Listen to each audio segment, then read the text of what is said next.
tiene dificultad respiratoria, sobre todo si no está muy gordito, ustedes van a ver que con el esfuerzo respiratorio se le jalan los músculos del cuello y se le hunde entre las costillas, y eso señala que estás utilizando los músculos que se llaman accesorios de la respiración para incrementar, mejorar la mecánica ventilatoria. Ahora, todas estas contracciones musculares, ¿qué están haciendo? ¿Qué logran? Pues en este caso, ya sea disminuir o expandir la caja torácica para que, bueno, en este caso, para que pueda permitir la entrada y salida del flujo del aire. Okay. Pero Entonces, ¿cómo pues, es que entra el aire? porque se crea una presión negativa en lo que es en este caso desciende, se hace más negativa la presión pleural y la presión alveolar, que el punto de Okay. referencia, bueno, sí, la presión pleural es -5 y desciende hasta -7.5 y la presión alveolar a -1. Esto va a crear un gradiente que va a permitir la entrada de aire. Ahora te voy a hacer una pregunta.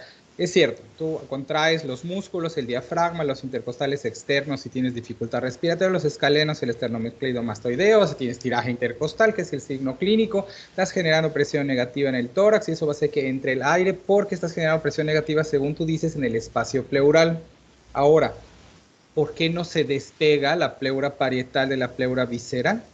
¿Por qué no al expandirse la caja torácica, si están las dos pleuras aquí, por qué no se despegan?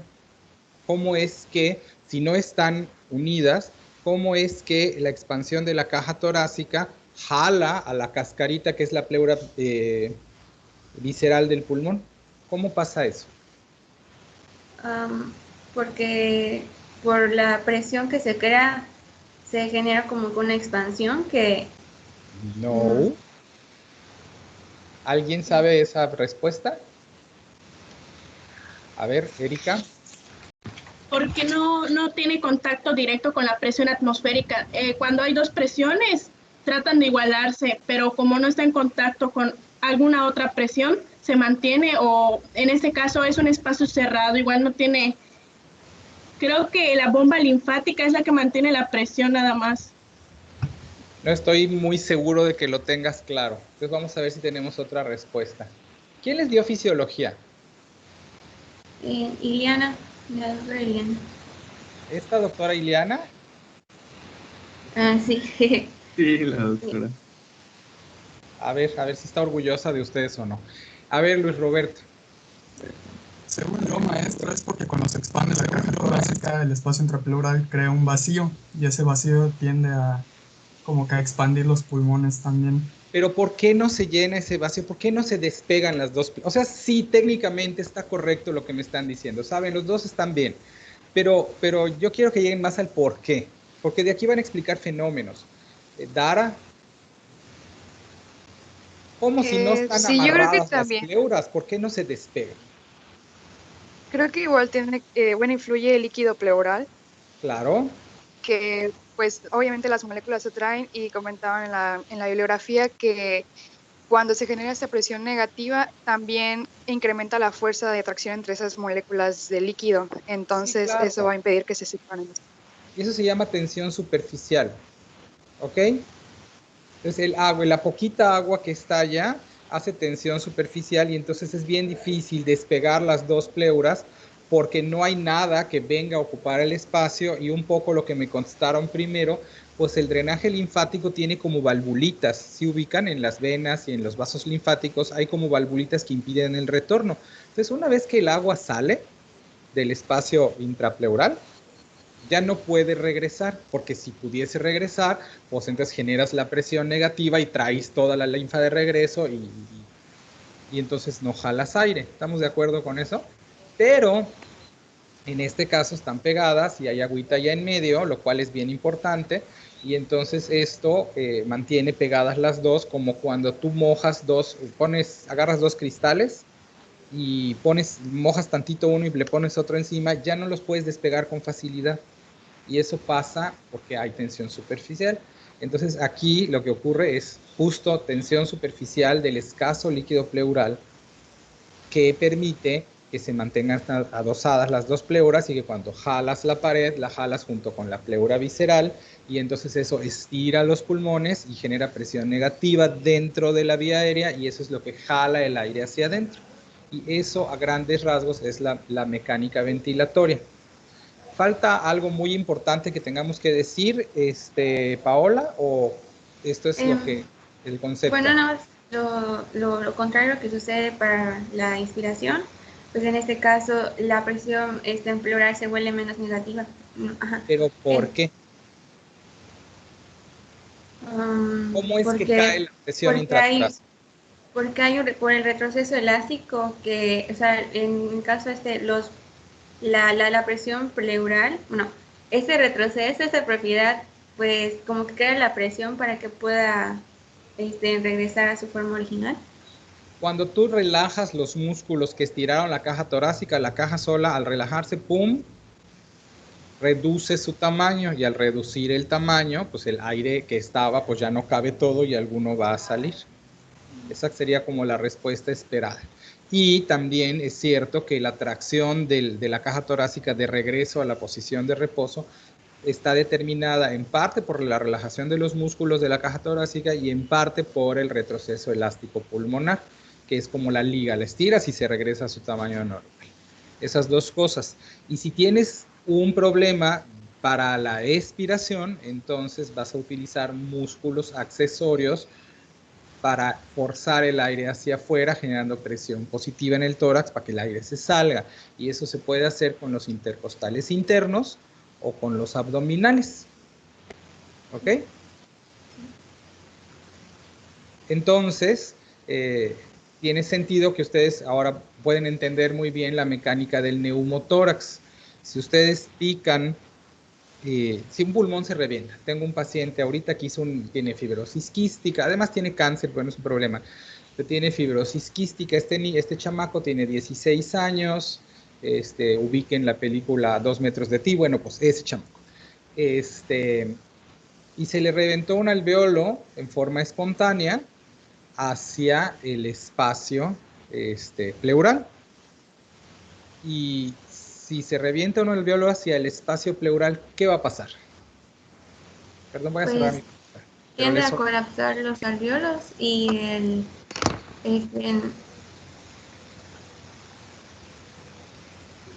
la caja torácica tiende a expandirse. Mi primer impulso es decir que no.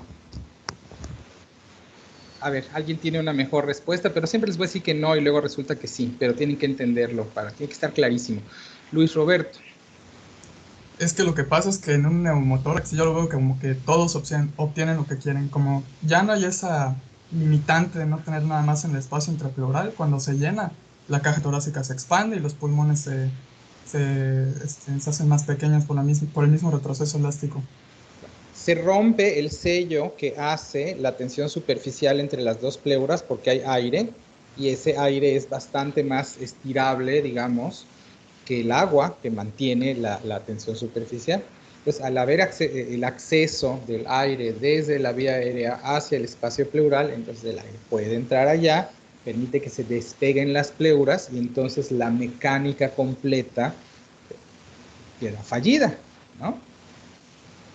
Porque aunque yo mueva mi caja torácica, eso no necesariamente jala a la pleura visceral, porque la razón de que eso ocurriese es que estaban adosadas las dos, y aquí dominaría entonces la capacidad, como bien nos señalaron, del retroceso elástico pulmonar, que hace que se encoja lo más posible. De hecho, si ustedes se van al mercado, o cuando se podía hacer eso, y piden un bofe, que son los pulmones del cerdo, pues no están inflados, están desinflados, bastante sólidos, como una esponja más bien rígida, porque no tienen aire, porque aquello se aplastó, entonces eso les puede visualizar. ¿Ok? Entonces, bueno, muy bien, aquí estamos visualizando algo, ¿no? De cómo la mecánica ventilatoria, y qué pasaría si tengo rotas 5 costillas. Pues ya no va a haber va a dificultar extensión y la disminución de la caja torácica. Sí, ¿por qué? Porque yo no veo este movimiento de contracción y pues... O sea, la contracción muscular sí que va a haber. Ahí no está el problema. O sea, estás pensando por el camino correcto, pero ahí no está el problema. La contracción del diafragma sigue ocurriendo y se genera presión negativa. Y entonces, ¿qué va a pasar si tengo rotas 5 costillas?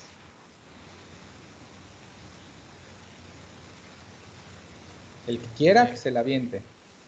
Podría ser que, como a pesar de que se contrae el diafragma y hay esa presión negativa que hace que introduzca el aire dentro de los pulmones, al no poderse expandir tanto la caja torácica porque no hay esa función de los intercostales, pues a lo mejor no se puede expandir tanto, ¿no? Ibas muy bien, pero dice bien Box Bunny, luego doblaste a la derecha en Albuquerque y así ya no te salió. Se tiene que generar presión negativa, se contrae el diafragma, eso genera presión negativa, pero para que la presión negativa jala a todos por todos lados. Entonces, si tienes 5 costillas rotas, pues ya no están rígidas, ¿no? Porque están rotas, perdón que yo tape mi cara, pero porque están rotas y entonces cuando se genera presión negativa intratorácica va a ocurrir esto. Se jalan las costillas en la fractura hacia adentro, que la presión intratorácica elevada también jala todas las estructuras, a las internas y a las externas, y entonces esto se llama tórax inestable. Entonces la contracción del diafragma, en vez de jalar a la pleura nada más, porque la estructura de la caja torácica es estable, al estar inestable, también jala a la pared intrastorácica y dificulta la generación de presión negativa que da como resultado la entrada de aire. ¿Esto tiene sentido para ustedes? Sí, doctor. Sí. Un último punto antes de que pasemos al lugar siguiente. Acuérdense que en la caja torácica, además de los pulmones, está el corazón. Particularmente me interesan ahorita las aurículas. Y está la vena cava, superior e inferior. ¿Ok? Entonces, ojo, que cuando tú tienes modificaciones de la presión intratorácica, esas no solo afectan al pulmón, sino también afectan al corazón. Entonces, cuando yo genero presión negativa intratorácica, jalo aire, pero también estiro en forma indirecta las paredes auriculares y de las venas cava superior e inferior, y eso favorece el retorno venoso. ¿Sí entendemos esto y por qué? ¿Sí? Doctor, ¿será que lo pueda repetir, por favor? Es que no me quedó muy claro. Va, ok. Si tú generas presión negativa dentro del tórax, eso afecta a todas las estructuras que están dentro del tórax, incluidas las aurículas, los dientes y la cava superior e inferior, ¿no? Por la forma, lo vamos a ver cuando veamos circulación, en la que ocurren los llenados, al tú generar presión negativa en el tórax, también generas presión negativa que estira las paredes de la cava superior e inferior. ¿Vamos bien, Alejandro? ¿Sí? Sí. Entonces eso jala la sangre desde la circulación inferior y desde la circulación superior hacia las venas cavas y hacia la aurícula derecha. Ok. Entonces, esto es con la presión negativa que se genera al hacer esfuerzo respiratorio, también tiene implicaciones para favorecer el retorno venoso, que no lo hemos visto, toca después, pero bueno, como para que lo vayan incorporando. ¿Quién levantó la mano? No sé quién es. Jesús. Sí, tengo una duda. Entonces, ese aumento de la presión negativa es una de las razones por las cuales el segundo ruido cardíaco tiene un desdoblamiento. Se tarda más en cerrarse las válvulas medulares que la pulmonar. No directamente, porque los cierres no ocurren por el espacio externo al corazón, sino que los cierres ocurren por la presión efectiva que se genera o la diferencia de presión que se genera en las cavidades cardíacas. Cuando uno se mete muy profundo en la fisiología va a acabar en que tienes razón, pero para efectos prácticos los elementos más importantes son de las presiones de las cavidades cardíacas. ¿Sale? Okay. Lo vamos a ver cuando veamos ciclo cardíaco la otra semana. Ok, gracias, doctor. Bueno, ok. Y una perla más de conocimiento que igual y se les va a olvidar, pero con que a uno o a dos se les acuerde yo voy a estar contento. Cuando nosotros hacemos, y vayan subiendo la siguiente, por favor.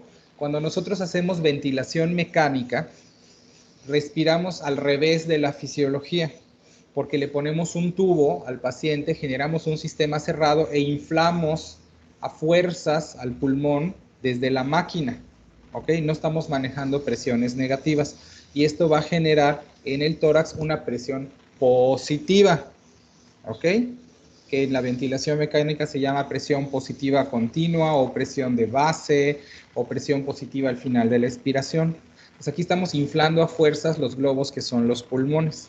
Y esto tiene implicaciones porque cuando uno sube demasiado esta presión, pues aplasta también a las cavas y a las aurículas. Así que la ventilación mecánica también puede generar consecuencias circulatorias.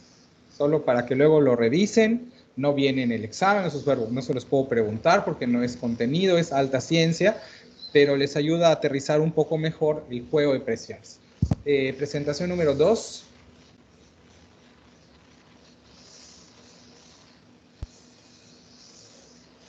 Denle que estamos atrasados, ¿eh? Disculpe, doctor, ¿quién sigue? Alonso Sabido. Ay, yo se lo voy a compartir. Y luego Anduaga y luego Aranda. ¿Ya ven la pantalla? Alonso Sabido, ¿nos compartes, por favor? Disculpe, ¿ven la pantalla? Sí, ya se ve. Lo que pasa es que se le fue el internet y yo la voy a compartir y lo tengo en llamada para que exponga de mi Ok, celular. está bien, perfecto. No, adelante, adelante, adelante. Ok. Buenos días. No tengo internet, pero, o sea, voy a hablar. Llégale. del teléfono de Isa. Ok.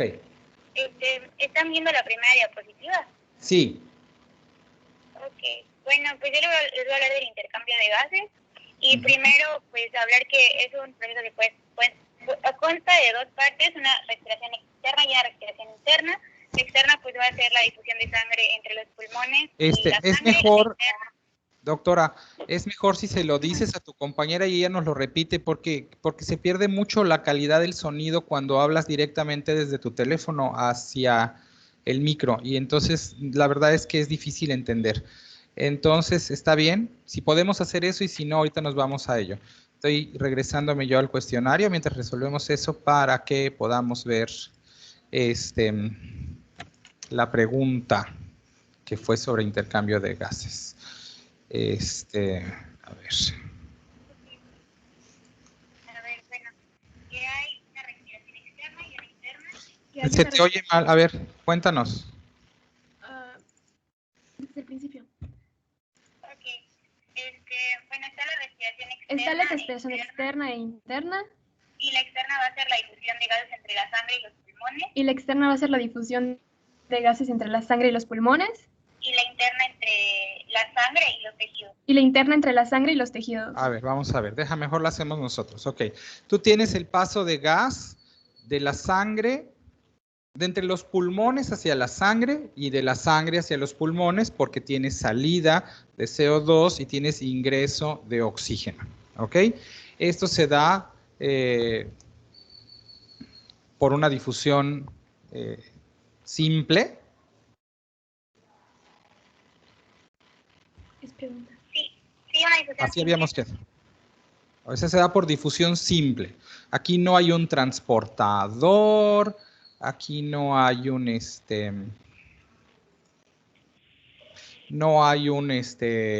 un conducto, un canal, es simplemente qué pasa con la diferencia de presión. Sucede que en términos prácticos hay una mayor velocidad de difusión del CO2 en función con el oxígeno. Viajan en forma más fácil. Y luego para la entrada de oxígeno hay que considerar que una cosa es el aire ambiente con la concentración de oxígeno que nosotros le estamos dando y el nitrógeno que trae, o si es aire ambiental y el CO2 que ya viene contenido, más el hecho de que al pasar por la vía aérea se humedece Y entonces cuando uno ve las presiones, acuérdense que en un gas medimos presión, en un gas mixto medimos presiones de cada uno de los componentes. Entonces a las presiones que se encuentran allá en el aire ambiente, que es seco, se le agrega el agua que se va incorporando hasta lograr una humedad del 100%, lo cual de alguna manera modifica las proporciones o presiones de los otros gases. Pero bueno, tiene que ocurrir la humidificación, lo cual luego se vuelve importante porque si tú estás respirando oxígeno húmedo, no es lo mismo a que estés respirando oxígeno seco. Y si ustedes van a ver en los hospitales que siempre cuando administramos oxígeno lo ponemos y que pase a través de un vasito que trae una manguera por donde pasa el oxígeno, que pasa a través del agua y entonces se va al paciente ese mismo gas para que se humidifique, porque eso mejora o reduce el trabajo que tiene que hacer la vía aérea de humidificación, y ya tenemos además un aporte de oxígeno un poquito más cerca, mejor control del aporte de oxígeno que estamos dando. Entonces aquí tiene que ver, hay un intercambio de gas que ocurre siempre y cuando coincidan, que nos van a explicar más adelante, que el alveolo esté ventilado, o sea, tenga aire, y esté perfundido, o sea, le pase sangre muy cerquita. Y entonces lo que tiene que ocurrir es que el aire tiene que atravesar, el oxígeno, por ejemplo, tiene que atravesar, no, todavía no allá, la anterior, desde la hemoglobina hacia el citosol del eritrocito. Perdón, el oxígeno tiene que atravesar desde el espacio alveolar hacia la interfaz de líquido de la pared alveolar, luego la pared alveolar, luego el poquito intersticio que hay a ese nivel para llegar a la sangre y atravesar la membrana eritrocitaria y entonces incorporarse a la hemoglobina. El CO2 difunde más fácil porque no viene transportado con la hemoglobina, sino que ese viene disuelto. De hecho, viene como ion bicarbonato. HCO3 más H es el ion bicarbonato disociado. Y cuando llega, eso es lo que hay en sangre, y cuando llega al pulmón, se reconfigura. Si escriben ustedes en un papel HCO3 más H y luego cuentan cuántos hidrógenos y oxígenos tienen, van a ver que si usan todos esos elementos les da para formar CO2 más H2O. Entonces, eso es lo que pasa con el bicarbonato más el hidrógeno. ¿Ok? Se transforma en CO2, que es expirado, y agua. Entonces, el CO2 ni siquiera viaja como CO2, viaja como ion bicarbonato. ¿Estamos claros con esto? Sí, doctor. Y difunde más fácilmente porque no tiene que atravesar las interfaces del espacio de la membrana eritrocitaria, ni incorporarse a ninguna proteína. En cuanto a la respiración interna, esto vuelve a ocurrir, pero en sentido inverso. Yo tengo el oxígeno que está en la hemoglobina y entonces lo tengo que soltar, tiene que salir, llegar al citosol, o sea, liberarse de la hemoglobina, quedar en el citosol, atravesar la membrana eritrocitaria, irse a la sangre, atravesar la membrana capilar, atravesar el intersticio, atravesar la membrana celular y luego meterse a la mitocondria. Todo eso tiene que hacer el oxígeno. Esto va a ser importante porque si yo cambio, por ejemplo, la velocidad con la que pasa la sangre a los capilares, ¿qué pasará con la salida del oxígeno?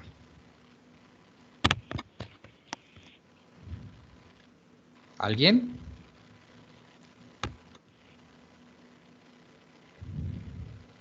Si yo acelero el flujo sanguíneo en los capilares, entonces el tiempo que pasa, porque el oxígeno no puede atravesar en una pared, digamos, de la arteria radial, porque está muy gruesa la pared.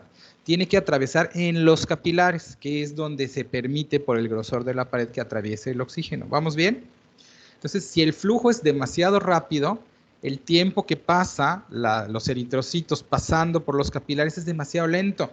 Es demasiado corto, y entonces no da tiempo a que salga todo el oxígeno y se atraviese. Y en cambio, si el flujo por los capilares es demasiado lento, entonces el oxígeno pues sí atraviesa con facilidad. Y hay en medicina crítica algo que nosotros medimos que se llama índice de extracción de oxígeno, que significa cuánto oxígeno se le extrae a la sangre arterial cuando se vuelve venosa, pero no nos vamos a meter a más detalles, solo para que si quieren leer más lo apunten. ¿Ok? Y la otra cosa que es importante es de qué tamaño está la interfaz del líquido intersticial, porque si el intersticio está chiquito, pues entonces el oxígeno pasa como tiene que pasar.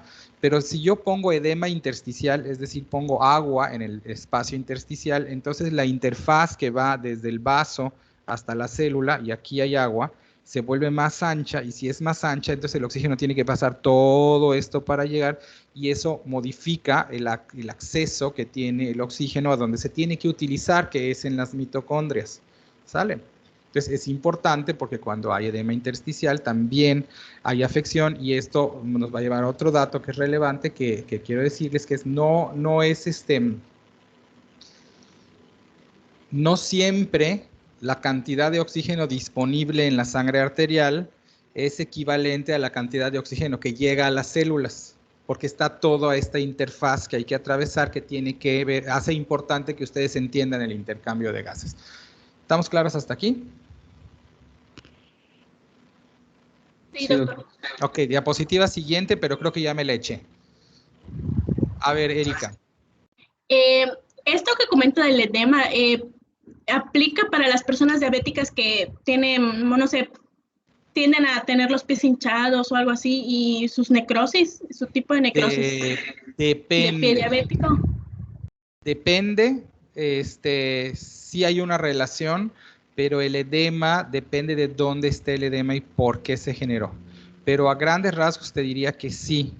Y por eso en los diabéticos que tienen necrobiosis diabética a veces se utiliza el oxígeno hiperbárico, porque si yo te doy oxígeno a mucha presión, entonces entra más oxígeno a la sangre, y entonces al tener más oxígeno disponible en el capilar es más fácil que el oxígeno suficiente llegue para que las células no se mueran. Entonces sí, a grandes rasgos en edema eso funciona. Cuando veamos choque lo vamos a revisitar, pero sí, en sentido estricto tienes razón, la lógica que estás aplicando es correcta. ¿Ok? Y aquí nos muestra en el diagrama cómo la sangre en el pulmón viene venosa, con poco oxígeno y mucho CO2, y cómo el CO2 sale y el oxígeno entra, ¿no? De manera tal que los eritrocitos se van saturados, ¿no? Ok, adelante. La siguiente diapo.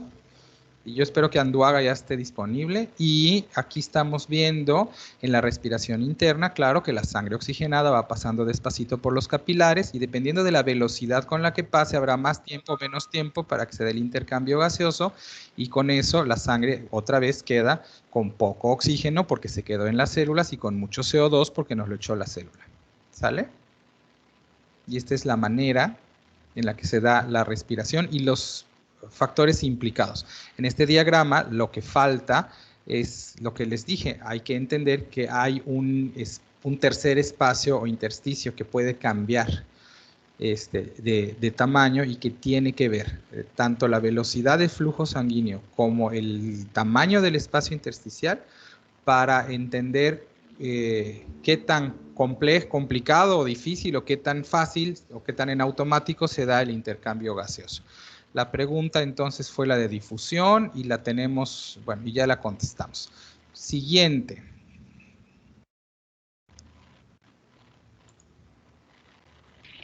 Doctor, un compañero me va a poner mi imagen porque no sé por qué no me deja compartir a mí. Está bien que la ponga. De una vez Aranda empieza a preparar lo tuyo. Ok. ¿Empieza? Sí, el surfactante fue la siguiente pregunta. Sí, ¿Para qué sirve el surfactante? Cuéntame. Bueno, es que yo quería como que explicarlo primero, qué es lo que pasa cuando no hay surfactante y por qué es necesario el surfactante, pero puedo saltarme todo eso si quieres. Bueno, lo que pasa es que tenemos 10 minutos por tema, porque si no, no vamos a acabar. Pero adelante, vamos a ver. Pues yo lo entendí a manera como contraria, ¿no? Para los alvéolos hay muchas dificultades, entonces yo lo resumí como 3 palabras: colapso, inestabilidad y edema. Entonces, Colapso, en la primera correcto. inestabilidad y edema. Y la primera dificultad es la que vamos a ver en la imagen de la pecera, que es como el zoom de lo que hay dentro del alvéolo, ¿no? Que es la tensión superficial. Como vemos, pues hay moléculas de agua y dentro de los alvéolos hay una capa delgada de líquido. Y la van a tensión ver superficial, perdón, es aquella fuerza que mantiene, que hace que las moléculas de agua se jalen entre ellas para mantenerse unidas. Es lo que, por ejemplo, hace que la gota tenga forma de gota en vez de que se disperse. ¿Ok? Tenemos que tener como bien clarito esto. Y entonces esa es una fuerza que tracciona a las moléculas de agua para que se junten. ¿Sale? Síguele.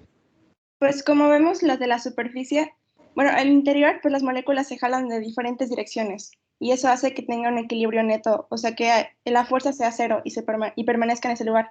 Las de la superficie pues tienden a ir hacia abajo porque no hay fuerza que la jale hacia arriba. Entonces, Claro. cuando se van hacia abajo, la distancia que había entre una molécula pues se va a cortar entre las moléculas que quedaron arriba y es por eso que se va disminuyendo el tamaño del alveolo y tiende a colapsar. Entonces, ¿Es eso lo que te dije? Las moléculas de agua se tratan de formar juntas en una sola gotita. Se tratan de hacer bolitas. Están jalando entre ellas para juntarse todas. Ok. Ajá, y esa es la primera dificultad. La segunda Entonces, dificultad. ¿el surfactante qué hace? Lo que es el surfactante es, como su característica es principalmente lipídica, pues los lípidos son anfipáticos. Entonces, la parte hidrofílica... No, los lípidos son hidrofóbicos. Es una molécula que no solo tiene lípidos y tiene otros elementos, lo cual le da las dos características de ser, por un lado, ser hidrófoba y por el otro, no. Y por eso es que puede estar en el agua. Si solo fuese lípido, no podría hacerlo. ¿Sale? Entonces, lo que hace es meterse entre molécula y molécula de agua para evitar que se junten con tanta fuerza. ¿Esto tiene sentido para ti? Sí, su propiedad antipática, o sea, de que la parte que puede estar en el agua es la que va a separar las moléculas y como tiene la parte de sus colas, pues es lo que hace que no se introduzca al agua como tal, sino que permanece en la superficie. Claro, y genera entonces este espacio y ya. ¿Ustedes han tratado de inflar un globo que ya tiene salivita adentro? ¿Inflar un globo por segunda vez? Sí, es más fácil. No, es más difícil. Si ya tiene salivita, es más difícil. Si lo inflaste en seco, es más fácil porque ya estiraste la pared del globo. Pero si consigues un globo y le echas así unas 2 gotitas de agua y luego lo tratas de inflar, es más difícil porque como ya tiene agua, entonces la tensión superficial, la misma de la que hablamos en la pleura, hace que se mantengan las 2 paredes unidas y para que yo pueda meterle aire tengo que romper la tensión superficial y hace ¿sale?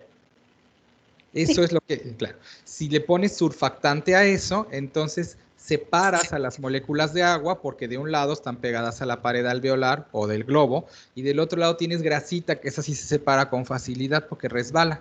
¿Ya me entendieron? Eso es lo que hace el surfactante, rompe la tensión superficial. ¿Ok? Y ahora, donde está tu signo de interrogación, ahí abajo a la izquierda, hay otro elemento que es importante del surfactante. Pero antes de que llegues ahí, el hecho de, vamos a tocar, porque la pregunta esta estaba difícil. Sí. Yo les pregunté, sí, claro. Yo les preguntaba qué hacía el surfactante, que es importante en los neonatos sobre todo, pero en todo el mundo, porque permite el aire al pulmón. Entonces, en la mecánica ventilatoria tiene efecto, porque si yo modifico la fuerza con la que se atraen las paredes del alveolo, pues entonces voy a incidir en la capacidad de los alveolos y del pulmón en su conjunto de responder a las modificaciones de la presión intratorácica, ¿ok? Y acuérdense también que el cambio de presión intratorácica no solo afecta al aire, sino que también afecta a la sangre, de hecho a todo lo que está dentro del tórax, ¿no? Y por eso aquí habían varios elementos, entonces les dije, bueno, ¿será que incremente la presión de la vía aérea? Pues no, no tiene que ver con la presión de la vía aérea y si acaso permite que se genere la presión negativa, así que esa no era correcta. ¿Será que incremente la tensión superficial? No, al interponerse entre molécula y molécula de agua, lo que hace es que, al contrario, reduce la tensión superficial y permite el despegamiento de las paredes. La otra opción era, ¿será que reduce la distensibilidad pulmonar? No, al permitir que se despeguen más las paredes alveolares, aumenta la capacidad de distenderse del pulmón y entonces, aunque no supieran, por eliminación nos queda que mantiene la presión hidrostática alrededor del capilar, que esto lo hace porque al no generar, al permitir que se genere la presión negativa correcta dentro de cada uno de los alveolitos, entonces eso permite que, fíjense lo que va a pasar, dejen, porque ustedes lo tienen. No puedo señalar aquí, pero en la zona de dentro del alveolo hay aire. Luego está esta capita de agua muy delgadita que recubre las paredes alveolares. Y luego está rodeando a esto la sangre que pasa como una redecita alrededor de los alveolos. ¿Me van siguiendo con esto? ¿Ok? Entonces, esa redecita, porque es como una red de pequeños capilares alrededor de los alveolitos, hay una interfaz agua-agua. Pasas del agua de la sangre al agua intersticial pulmonar, al agua que está en la pared del alveolo, pero dentro del alveolo, la que tiene tensión superficial y surfactante y todo esto, en donde las moléculas de agua y las colitas y lo que está aquí, y luego de ahí se va al aire, ¿ok? Entonces, toda modificación que yo haga al interior de los alveolos va a generar también presión positiva o negativa, que va a jalar agua o no, y que tiene que ver en forma indirecta con la presión hidrostática alrededor de los capilares, porque si yo modifico la presión de aire al interior de los alveolos, entonces también jalo agua y cambio la presión hidrostática pericapilar, y por eso esa era la respuesta correcta. ¿Ha sentido? ¿Tiene sentido? ¿Queda claro? Sí, doctor. ¿Sí? Entonces, el alveolo, el surfactante, no sé si tienes otra diapo, creo que no, si no, porque ya explicamos lo que teníamos que explicar. Aranda, vas subiendo tu diapositiva. Entonces, lo que hace el surfactante es eso, permite que... déjelo, no, todavía no, déjame esa. Mientras más grande, o sea, si los alveolos están de diferentes tamaños, el efecto del surfactante es diferente. Cuando el alveolo está más grande, el surfactante funciona menos, y cuando el alveolo está más pequeño, el surfactante funciona más. Entonces, al alveolo más chiquito le entra aire con más facilidad porque el surfactante lo ayuda, y al alveolo más grande le entra menos aire porque el surfactante no lo ayuda. Y entonces esto es lo que hace que cuando hay una disparidad en el tamaño de los alveolos, porque uno tiene más aire y otro tiene menos, lo que hace el surfactante también es que permite que el aire se reparta uniformemente, lo cual es conveniente porque entonces ya no se te revientan los alveolos y ya no vas a hacer neumotórax. ¿Sale? Entonces sirve también para compensar el aire entre alveolo y alveolo. ¿Ok? Lo cual va a ser importante porque si no tenemos suficiente surfactante, pues entonces pasan cosas. Así que cuando vean pediatría lo van a entender. Siguiente diapositiva. Aranda. Estamos colgados de tiempo, ¿ah? Está bonita la clase, ¿qué le vamos a hacer?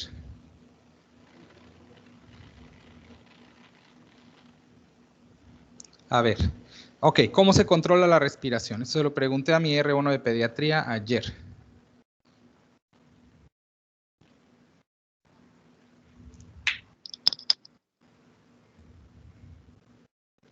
Aranda, ¿no te oímos?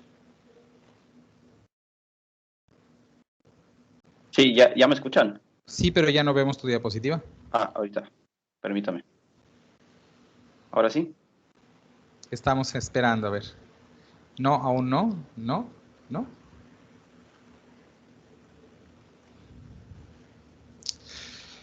En lo que aparece, hay dos mecanismos principales de control de la frecuencia respiratoria. Aquí está.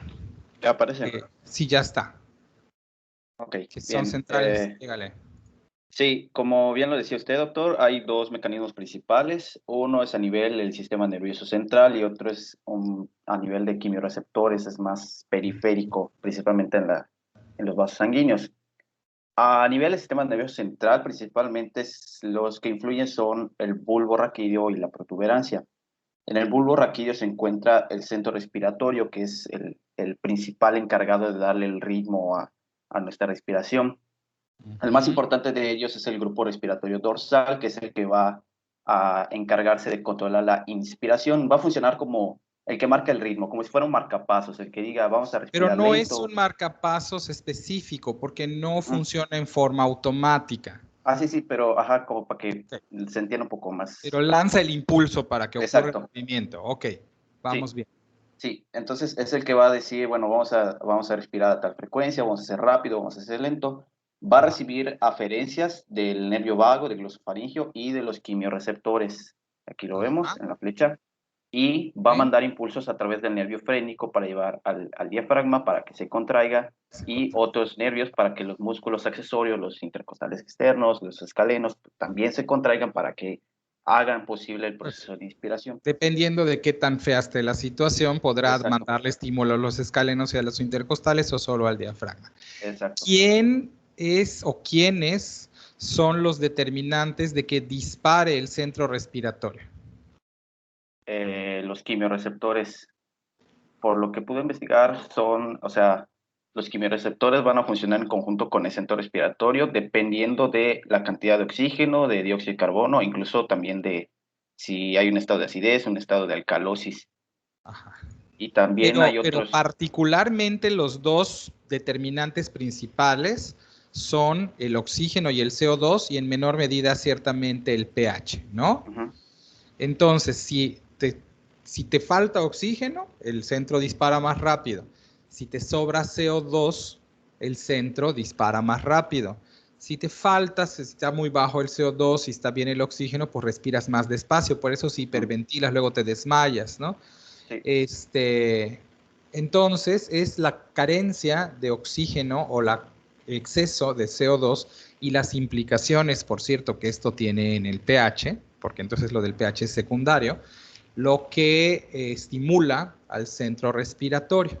Entonces, los sensores de oxígeno se encuentran en la bifurcación de las carótidas y en cambio los sensores de CO2 se encuentran diseminados en el tallo cerebral. Ahí es donde se percibe la concentración de los gases determinantes de que el centro respiratorio, ubicado en el bulbo raquídeo, dispare para mandar su señal a través del frénico o del vago para que se genere la contracción diafragmática. ¿Sale? Eso es. Sí. Entonces, fuera de la hiperventilación voluntaria o psicógena, la respiración es, comillas, automática, pero modulada en función de la concentración de los gases. Por eso, si nosotros hacemos ejercicio, lo cual aumenta el trabajo muscular, lo cual aumenta el requerimiento de oxígeno, pues respiramos más rápido. Y vamos a generar más CO2 porque hicimos actividad física, ¿no? Acuérdense que cuando hacemos actividad física metabolizamos, si es aeróbica, metabolizamos ácidos grasos y entonces de ahí vamos liberando carbonos y esos carbonos también se van con el oxígeno, ¿no? En forma de CO2. Esa es como funciona la cosa, ¿no? Ahí, dirían los maestros de bioquímica, nosotros comemos y obtenemos energía rompiendo enlaces y una vez que rompemos los enlaces, que es donde está la energía, no está en el carbono, ni está en el hidrógeno, ni está en el nitrógeno, la energía está en los enlaces. Y cuando rompemos los enlaces se libera energía que acoplamos para hacer otras reacciones. Es como funciona la bioquímica, ¿no? Esto supongo que, espero que se los hayan explicado así, ¿no?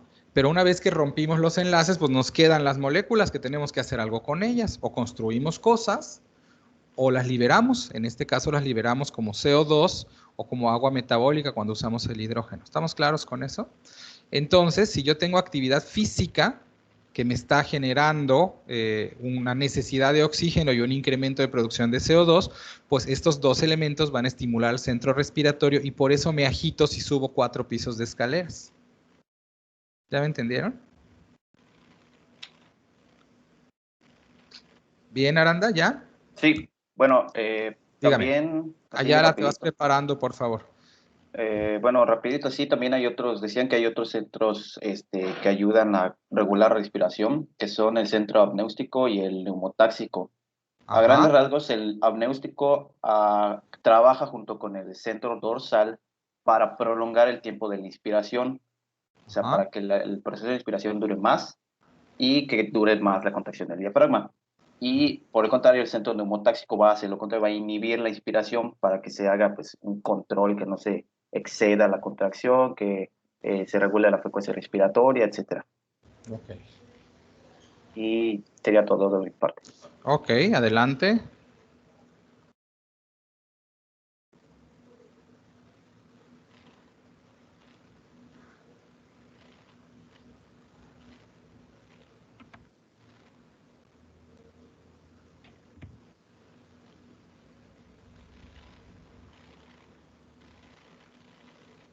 Y después va Calderón, para que lo tengan en cuenta.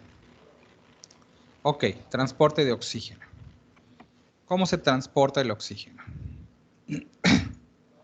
Buenos días. Bueno, yo les voy a presentar el transporte. Acércate al micrófono, por favor. Voy. ¿Me escuchan ya? Ya.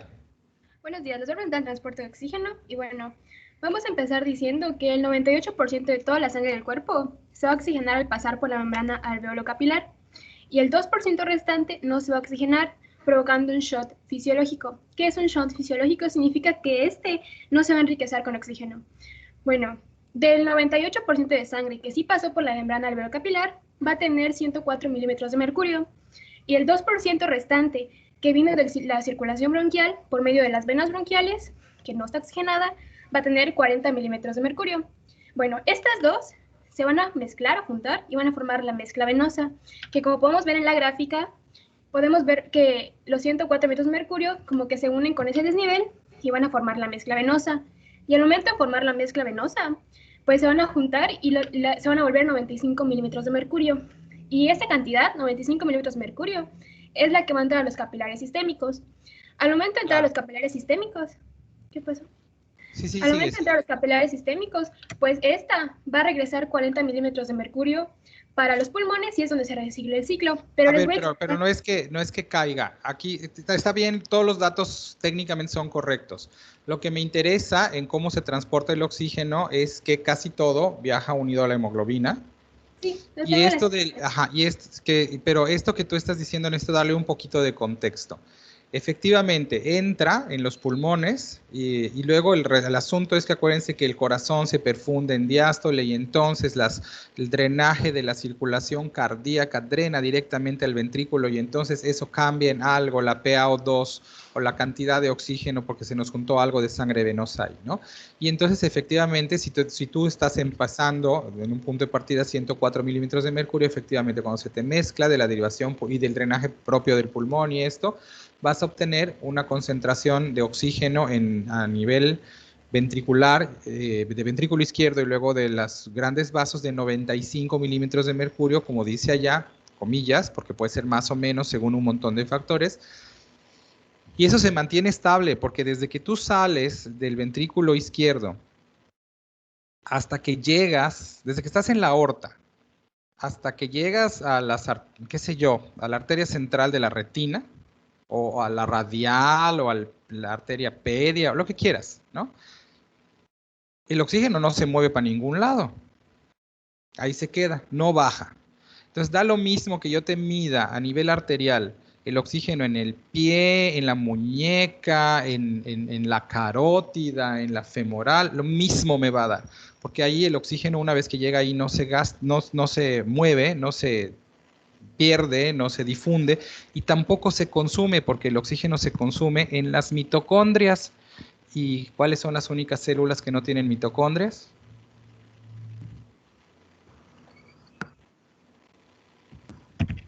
Los eritrocitos. Los eritrocitos, claro. Así que los eritrocitos transportan un producto que no consumen. Qué curioso, ¿no? Tienen todo el oxígeno del mundo, pero su energía es totalmente anaeróbica. Vean qué curiosidad. Entonces, por eso se mantiene estable la concentración. Entonces, en los capilares sistémicos cae porque al pasar por los capilares, entonces sí están en un lugar en donde el oxígeno puede salir de la circulación de la sangre y entonces se va saliendo hacia las células y por eso cae hasta convertirse en la presión de oxígeno venosa sistémica. ¿Ok? Yo dije entonces que medir la cantidad... Ah, por cierto, y aquí tenemos dos conceptos, que es lo que quería que me platicaras. Que estoy seguro que lo sabes, pero estoy agilizando un poquito las cosas por cuestión de tiempo, porque no vamos a la mitad, ya llevamos 1 hora. Lo podemos medir de dos maneras. Una es la presión de oxígeno, que estamos hablando, otra vez dijimos que los gases, de acuerdo a cuántas moléculas hay en un determinado volumen, generan cierta presión. Entonces se habla de la presión de oxígeno o presión parcial de oxígeno, que nos dice en cada cantidad determinada, milímetro cúbico, qué sé yo, qué tanta presión de la que se ejerce ahí se ejerce la ejerce el CO2 y cuánta la ejerce el nitrógeno y cuánta la ejerce el oxígeno y cuánta la ejerce el vapor de agua, ¿no? Entonces aquí baja la proporción, digamos, o la cantidad de 95 milímetros de mercurio o 100 o 120 si hiperoxigenamos al paciente, 85 o lo que sea, hasta más o menos 40, que también esta cifra es variable dependiendo de qué tanto está consumiendo el cuerpo. Y nosotros, si medimos en el árbol arterial, siempre nos va a dar lo mismo en cualquier punto del árbol arterial, por una razón que ya dije, ¿no? La otra manera de medir la cantidad de oxígeno que hay en la sangre es la saturación de oxígeno, que no es lo mismo, aunque luego las cifras se parecen, porque podrías tener 95 de PaO2 y 95 de saturación, son dos cosas diferentes, porque ahí nos dice, de todos los asientos que tiene el camión de la hemoglobina, ¿qué porcentaje está ocupado? ¿Sí me entienden esto? ¿Cuántas sillas quedan? ¿Sale? Y esto es la saturación de la hemoglobina. El oxímetro de pulso, que ahorita está muy de moda por el COVID, lo que mide es justo esta segunda cuestión, la saturación o porcentaje de la hemoglobina que viene ya llena de oxígeno contra las que tienen espacios disponibles. Para que yo mida en cambio PaO2 necesito extraer una muestra de sangre de la arteria habitualmente y medir directamente allá. Hay un 2% de la hemoglobina que viaja disuelto en sangre y el 98% viaja unido a la hemoglobina, y por eso es que para cualquier referencia, medición o toma de decisión, lo importante es la medición del oxígeno en hemoglobina. ¿Por qué? Porque si representa el 98%, pues nos da una muy buena aproximación. Pero son dos cosas diferentes. Sí estamos entendiendo esto, ¿verdad? Sí. Sí. Ok, entonces es el transporte de oxígeno. Ya vimos eso. Ahora, en el lado venoso, aunque hipotéticamente tú tienes una presión de 40, como dice aquí, eso depende de en qué vena lo estés tomando. Porque como dijimos que la cantidad del oxígeno que se le extrae a la sangre puede ser mayor si la sangre pasa despacito o puede ser menor si la sangre pasa muy rápido, entonces no es lo mismo que yo te tome de la venita de aquí, la sangre, porque si tus manos están frías, el flujo es lento y la PaO2, la presión venosa de oxígeno va a ser menor. Y si la sangre está fluyendo muy rápido, la presión venosa de oxígeno va a ser mayor. Así que, aunque una gasometría arterial es lo mismo, no importa de qué arteria la tomes, para efectos de medicina, de ejercicio de la medicina, la presión venosa solo es representativa cuando se toma de un catéter que llega al ventrículo derecho, porque ahí nos da la información de toda la economía en su conjunto, porque ya se revolvió toda la sangre, a la que le sacaron mucho oxígeno y a la que le sacaron poco. ¿Entendemos esto? Cuando nos veamos en quinto año, bueno, en 10º semestre, se los voy a preguntar. Así que ojalá que esté claro y se acuerden. Sí. ¿Sale? Es bien importante. Entonces, esta es la diferencia entre una presión de oxígeno y una saturación de oxígeno y qué información nos da. Ok, creo que no nos falta mucho acá. No, solo que el disuelto y el unido a la hemoglobina que la transporta en sangre, pues tipos del disuelto que está en el agua del plasma y en otras células. Y que dijimos que más o menos corresponde al 2%. Ajá, que es insuficiente. Entonces necesitamos del unido a la hemoglobina, que es lo que usted contó de saturación, de la presión parcial, que varía según el consumo de oxígeno de las células. o índice de extracción de oxígeno, que es el término hemodinámico. Y pues, Ok. creo que lo dijo todo usted. Sí, ya sé, sí, para eso me pagan poquito, pero para eso me pagan. Calderón. Y pues lo último pues, sería que del 95 pasa al 40, porque luego al entrar al capilar, pues el 40 milímetros de mercurio entran al espacio intersticial y 23 entran a la célula, que luego verse la mitocondria para la cadena respiratoria. Por eso del Es 95 correcto. pasan al 40. Sí, pero no siempre baja a 40. Dijimos que No, varía. puede ser más o menos dependiendo de tanto de la velocidad de flujo como del intersticio que hay que atravesar. Sí, igual Ok. pues de la célula puede entrar de 5 a 40, pero en promedio es 23, o sea, por eso varía. Sí, claro, pero como no podemos medir lo que pasa en la célula, pues tenemos que trabajar con lo que hay en sangre, que nos queda, ¿no? Y de ahí sacar suposiciones. La que sigue, porfa.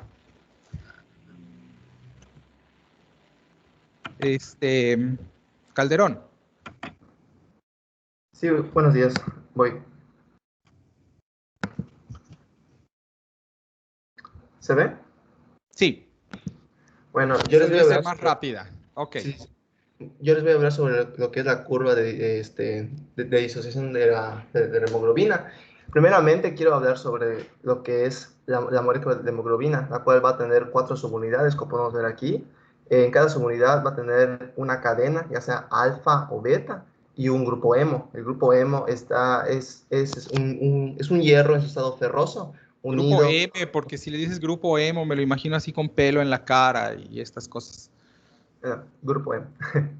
Pues, Y pues es el hierro en estado ferroso debido a que pues si está en estado férrico, este no se puede unir al oxígeno. De hecho, ese tipo de hemoglobina se le llama methemoglobina, en la cual no se le une el oxígeno. Entonces, acuérdense que las mejores uniones moleculares, bueno, ya saben que las uniones moleculares pueden ser enlaces covalentes y no covalentes y puentes de hidrógeno y estas cosas, ¿no? Entonces, las que nos sirven más son los puentes de hidrógeno, porque los puentes de hidrógeno son uniones fáciles de romper o muy transitorias, ¿no? Y estas uniones se hacen de esa manera, para que luego, o sea, con uniones muy inestables, el oxígeno se une con uniones muy inestables, de manera tal que cuando llega donde tiene que llegar, es fácil que se rompa el enlace, y cuando una hemoglobina forma un enlace covalente en alguno de los espacios acarreadores de oxígeno, pues ese enlace es difícil de romper y aunque haya oxígeno no tiene dónde pegarse. Lo cual es importante, por ejemplo, en la intoxicación con monóxido de carbono, que es la methemoglobinemia. Ok, síguele. Y pues aquí podemos observar que una molécula de hemoglobina puede estar unida máximo a 4 moléculas de oxígeno. Entonces no dije, está mal cuando dije que eran camiones, las hemoglobinas son como Ubers, ¿no? Porque tienen 4 lugares. Claro, son 4, exacto. Y de hecho, ahí se va un término que usted acaba de mencionar, la saturación de la hemoglobina. Aquí en la curva lo podemos ver, en el eje Y, en donde cual es básicamente, nos habla de cuántas moléculas de oxígeno están unidas a la hemoglobina. Eso se pasa. Si la hemoglobina está unida a 4 moléculas de oxígeno en todos los lugares, quiere decir que la saturación es del 100%. Y así nos vamos a ir, ¿no? Pero no sé, pero cuando hablamos de saturación de hemoglobina no hablamos de una molécula, sino del conjunto de moléculas. Por eso dijimos, por la respuesta correcta a la pregunta era, si la saturación es del 93, eso significa que el 93% de los espacios disponibles están ocupados. Exactamente. Claro, sí. Podría una molécula de hemoglobina estar llena y la otra tener 2 lugares y otras tener 1, pero el conjunto de los lugares disponibles es lo que nos dice la saturación de la hemoglobina. Es como un promedio. Ahora, sí, es como un promedio. Y ahora aquí esta curva es importante por algo que voy a terminar de aclarar, otra vez en obvio el tiempo para que nos vayamos a ritmo, que tiene que ver con que yo les dije que se formaban enlaces de hidrógeno y ustedes deben de haberse aburrido soberanamente cuando hablaron de pH y pK, pero son bien importantes. Porque cuando hablamos de pK, hablamos del punto de pH en donde los puentes de hidrógeno podrían estar o no estar establecidos y los espacios para formar los puentes de hidrógeno podrían estar o no estar. Y entonces esto modifica las probabilidades que tiene una molécula cualquiera, los receptores de membrana, las enzimas, y en este caso la hemoglobina, para aceptar o liberar determinadas moléculas que se unen transitoriamente en virtud de los puentes de hidrógeno, ¿ok? Entonces esto es importante porque el pH de la sangre, que significa cuánto hidrógeno hay disuelto, eso es lo que mide el pH, a grandes rasgos, cuánto hidrógeno hay, el logaritmo inverso de la concentración de, bueno, cuánto hidrógeno hay disuelto, eso es lo que nos dice. Si el pH es muy bajo, hay mucho hidrógeno disuelto, y eso de alguna manera hace que estos hidrógenos se peleen con la hemoglobina por ocupar el espacio, entonces la hemoglobina fácilmente se libera, suelta su oxígeno para agarrar al hidrógeno que está en exceso. ¿Sí tiene sentido esto? Y entonces eso hace que cuando hay acidosis, la hemoglobina libere con facilidad el oxígeno y todo el oxígeno que está en sangre fácilmente tenga cabida hacia las células. Y cuando tienes alcalosis, entonces hay poco hidrógeno, por lo tanto, si la hemoglobina suelta su oxígeno, no hay quien ocupe el lugar y entonces se lo queda con más ganitas porque no tiene a quien poner en su lugar. Es como cuando se agarra uno a una novia porque si la corta, pues no tiene a quien poner en su lugar, mientras que si ya tienes una oferta disponible, es más fácil que te deshagas de la novia para hacerle lugar a la que sigue. No sé si esto tiene sentido. Perdón por lo gráfico, pero creo que es un ejemplo que ilustra mucho, ¿no? No es que les haya pasado o que lo hayan hecho, pero me late que aquí hay varias hemoglobinitos y hemoglobinitas presentes. Dicho eso, entonces, el pH sanguíneo cambia la facilidad o resistencia que va a tener la hemoglobina a dejar ir al oxígeno. Y esto es lo que tiene que ver, a lo que nos referíamos con la curva de la disociación de la hemoglobina, en donde la hemoglobina se disocia o se deshace del oxígeno con mayor facilidad en pH ácido y se queda con el oxígeno de manera que no llega a las células en pH alcalino, lo cual complica lo que vimos hace 27 minutos, porque eso quiere decir que además la cantidad de oxígeno que le va a llegar a las mitocondrias, además del flujo sanguíneo, de la velocidad del flujo sanguíneo, de la perfusión y del tamaño del intersticio, también este acceso del oxígeno a la mitocondria depende del pH en el que está la hemoglobina. Entonces, si yo veo una PaO2 de 100 o una saturación de 98%, en un paciente no es lo mismo si la estoy viendo en un paciente que tiene un pH normal a que si el paciente está en alcalosis, a que si el paciente está en acidosis. ¿Sí entendemos eso? Sí, doctor. Porque si el paciente está en alcalosis, como pasa al principio cuando los pacientes empiezan a descomponer, caen en alcalosis respiratoria, entonces pues la cantidad de oxígeno está en la arteria súper bien, pero eso no significa que le llegue a las células. ¿Sí entendemos ese punto? Sí. Es dato bien interesante la disociación de la hemoglobina y cómo se modifica con el pH.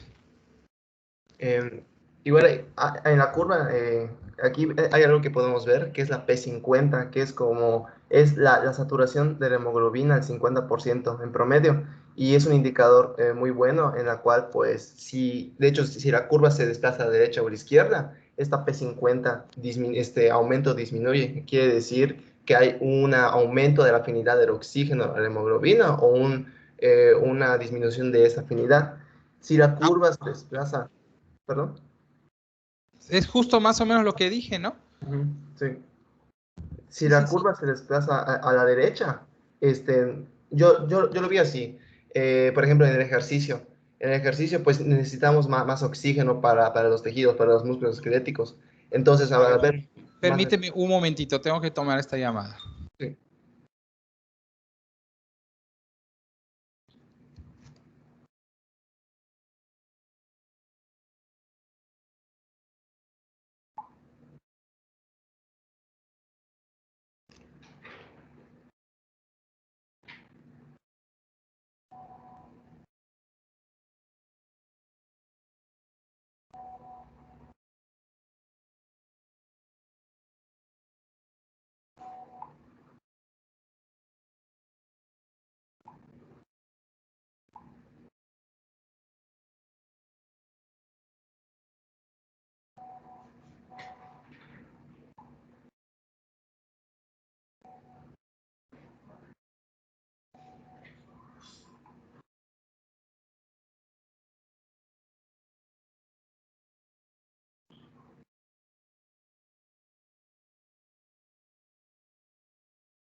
ya estoy de regreso, perdón. ¿En qué estábamos?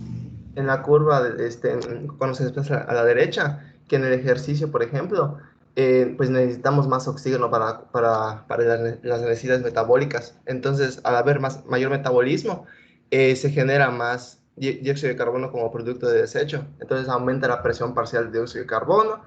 Y también se genera más hidrógeno, ¿eh? Sí, de hecho, sí, al aumentar ese dióxido de carbono, pues aumenta lo que es el hidrógeno y también el bicarbonato. Entonces, el pH desciende un poco, ligeramente, de 7.45, que es la sangre. Baja un poquitín, lo cual favorece la salida del oxígeno hacia las células. Es correctísimo. Exacto.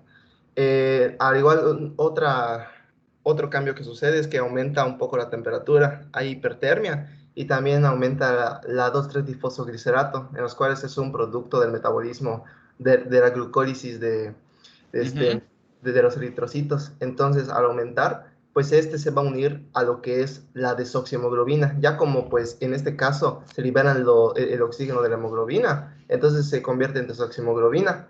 Entonces, este 2,3-difosfoglicerato se une a las cadenas beta. Y ocupa el espacio para que el oxígeno se vaya.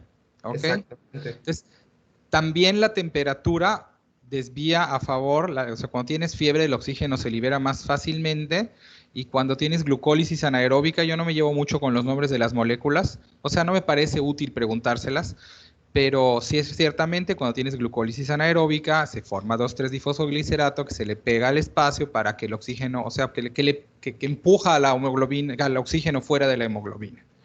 Entonces, tanto la glucólisis anaeróbica como el incremento de la temperatura por la actividad física o cuando tenemos fiebre, como la generación de hidrogeniones y de CO2 por la actividad física, favorecen la liberación de oxígeno. Muy buen ejemplo, muy bien.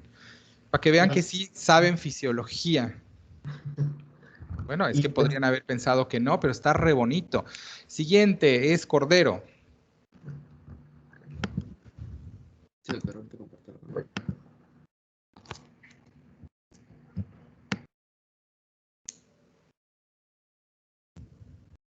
Yo pensé que 2 horas era mucho tiempo, pero no nos va a alcanzar.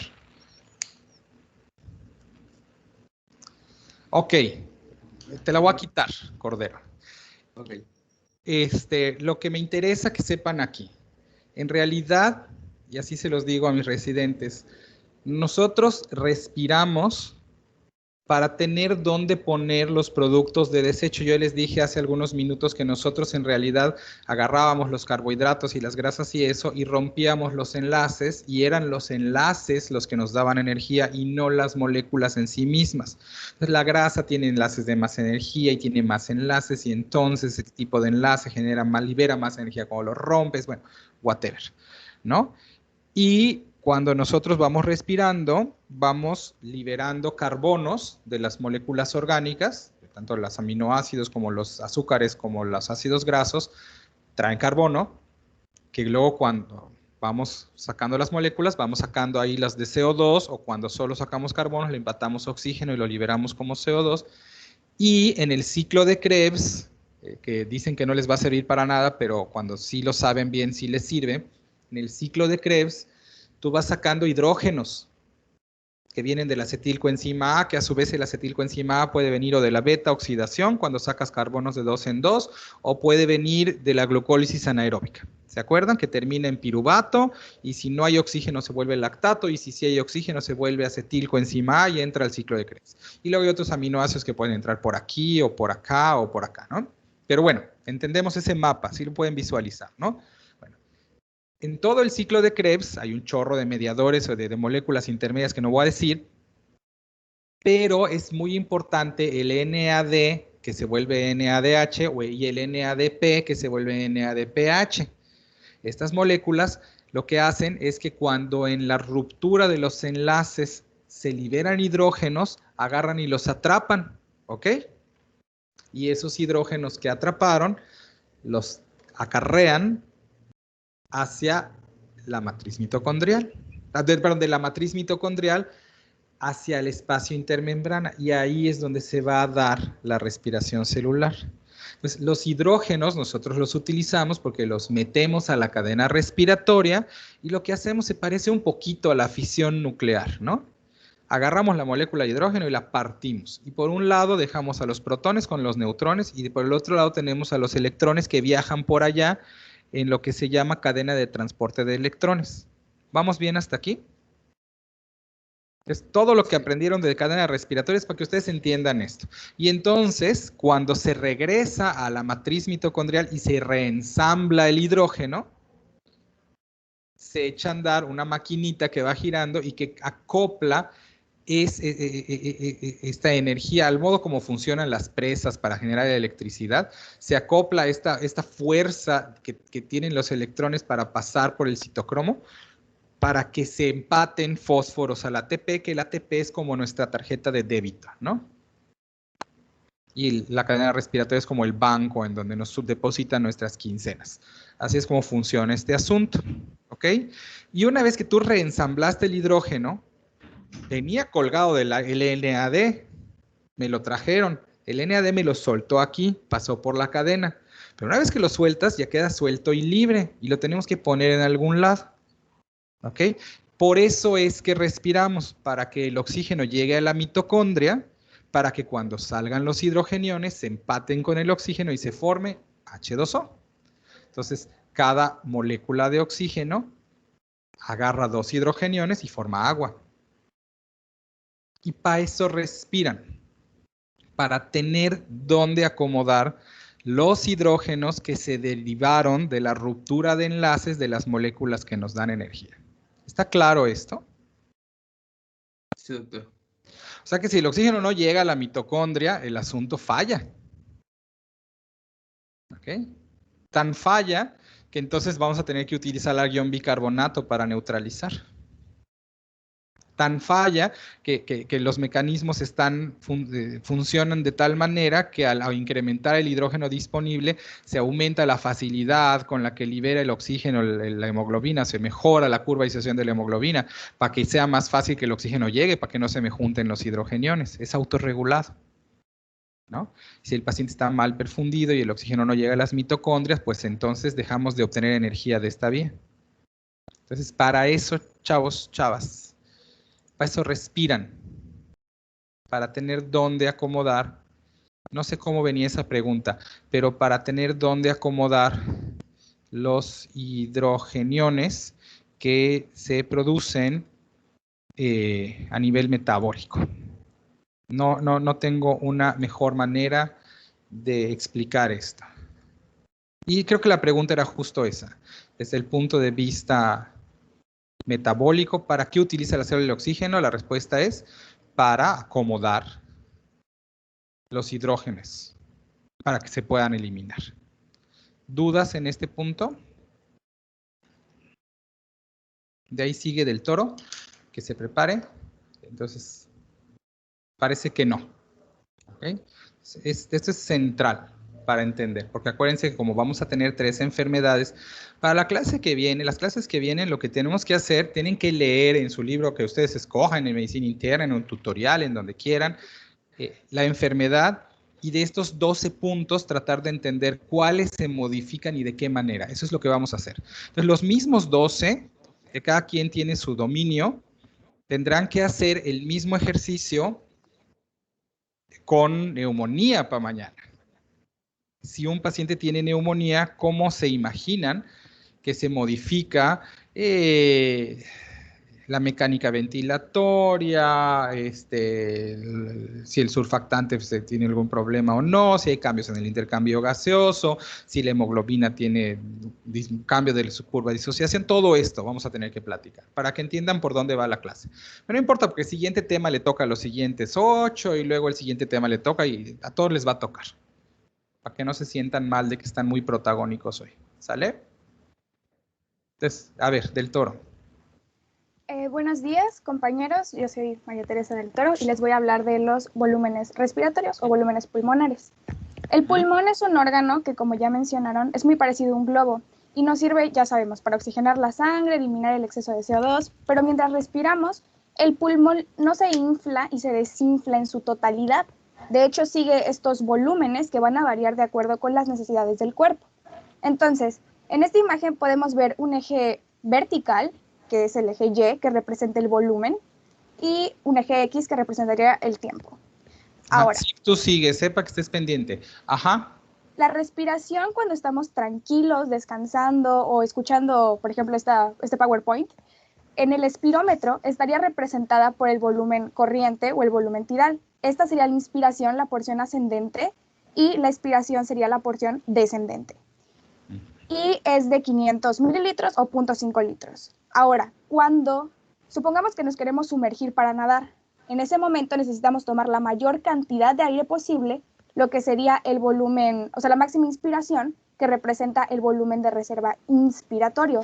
El volumen de reserva inspiratorio es la diferencia entre lo que normalmente respiras y tu esfuerzo máximo.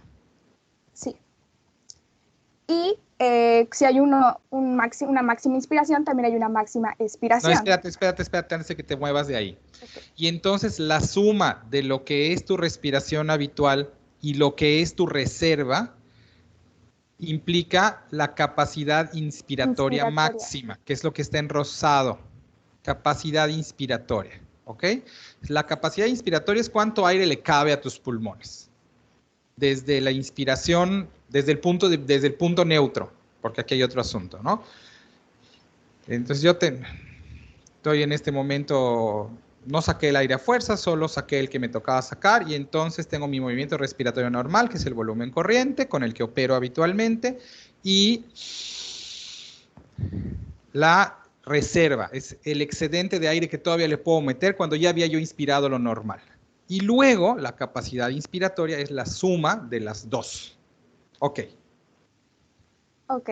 Y el volumen de reserva expiratorio sería ese poco más que podemos sacar de aire, no del normal, sino como ya mencionó el doctor, es ese extra. Que lo hacemos con los músculos intercostales internos y con los abdominales, ¿no? Para apachurrar el tórax por todos lados, para que se le salga todo el aire que se le pueda salir. Y este es de 1.2 litros. Varía de acuerdo con la literatura, pero esta la tomé del Costanzo. Con la persona y con el tamaño que tengas y con el entrenamiento que tengas, porque si ya hiciste buceo de profundidad, sin oxígeno, si eres ciclista, si eres sedentario, eso cambia, ¿no? Y por último, el cuarto volumen sería el volumen residual, que también es de 1.2. No, espérate, antes de que vayas allá, se le llama capacidad vital a lo que hay desde la cantidad máxima de aire que puedes meterle a tus pulmones hacia todo lo que le puedes sacar. Todo ese espacio comprende la capacidad vital. Claro, las capacidades pulmonares cada capacidad incluye 2 o más volúmenes pulmonares. En este caso incluye los 3, los de reserva y el normal. Ahora, el volumen residual, no es medible con la espirometría, no se puede. Y se usan distintos métodos como la dilución de helio, donde el paciente respira una cantidad de helio y se calcula de forma retrospectiva el volumen pulmonar. Y también está la pletismografía corporal, que está basada en la ley de Boyle y se refiere, esta cabina se pone al paciente y lo que se mide no es tanto el pulmón, sino la presión que aumenta en la cabina es lo que se mide. Claro, que te hace suponer cuánto aire se le quedó al pulmón. Entonces, en realidad, si te regresas al volumen residual, es después de que yo le saqué todo lo que le pude sacar al pulmón, eso no queda aplastado. Todavía le queda un poquito de aire al pulmón. El shish de aire que le queda al pulmón, que no lo puedo sacar de ninguna manera hasta que yo le rompa a menos que yo le ponche la pleura al paciente y le genere un neumotórax y entonces sí se sale. Ese espacio de aire que queda, ese es el volumen residual, es aire intrapulmonar del cual yo no puedo sacarlo. ¿Qué tantos mililitros se quedan allá? Y eso es importante porque cuando yo jalo aire, lo mezclo con el residual y por eso no es lo mismo el aire que yo tengo a la entrada de la nariz que el aire que llega a los alvéolos porque se está revolviendo con el que ya estaba ahí. ¿Ok?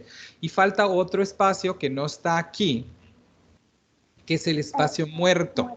Sí. El espacio muerto es el que se encuentra en la tráquea y en los bronquios principales y en la vía aérea superior, que no es susceptible de intercambio. ¿Ok? Y si yo además respiro a través de una manguera, pues incremento el espacio muerto, ¿no? Entonces también es relevante el espacio muerto cuando uno habla de volúmenes. ¿Sale? Sí, como otros volúmenes, les iba a mencionar el volumen respiratorio minuto, que es la frecuencia respiratoria por el volumen corriente, que lo normal sería de 6 litros por minuto, de una persona respirando en reposo, ¿no? Más o menos. Y el volumen de espacio muerto, como ya mencionó el doctor, es aquel aire que ingresa, pero no hay intercambio. Y se divide en el alveolar, que es el aire que sí llegó al espacio alveolar, pero no se dio el intercambio. El ¿Qué es el anatómico. residual? Ajá, que ese es el residual, propiamente dicho. Ajá. El anatómico, que es el aire que no llegó al espacio alveolar y se quedó en las vías aéreas superiores, pero este espacio va a empujar al aire que sí va a intercambiarse. Y Claro. por último, el fisiológico, que sería la suma de esos dos. Y normalmente debe ser de 4.2 litros. Entonces, si una persona respira 6 litros, 4.2 litros no se van a intercambiar. Entonces, 1.8 litros es lo que realmente el cuerpo necesita para el intercambio. Les voy a dar un experimento bien sencillo. Ya cuando termine la clase, traten de hacer respiraciones muy superficiales, muy cortitas. Y se van a dar cuenta cómo sienten que les falta el aire. Y uno diría, pero si estoy moviendo aire hacia adentro y hacia afuera, ¿por qué siento que me falta aire? Ah, bueno, lo sientes porque solo estás jugando con el espacio muerto y entonces el oxígeno no está alcanzando a llegar hasta los alvéolos, ni el CO2 está alcanzando a salir porque estás trabajando solo con puro espacio muerto. Y entonces requieres respiraciones profundas para que efectivamente el aire se recambie. ¿Sale? Siguiente tema. Zipcanul. Creo que sí vamos a acabar. Voy, doctor. Buenos días. El tema es elastancia.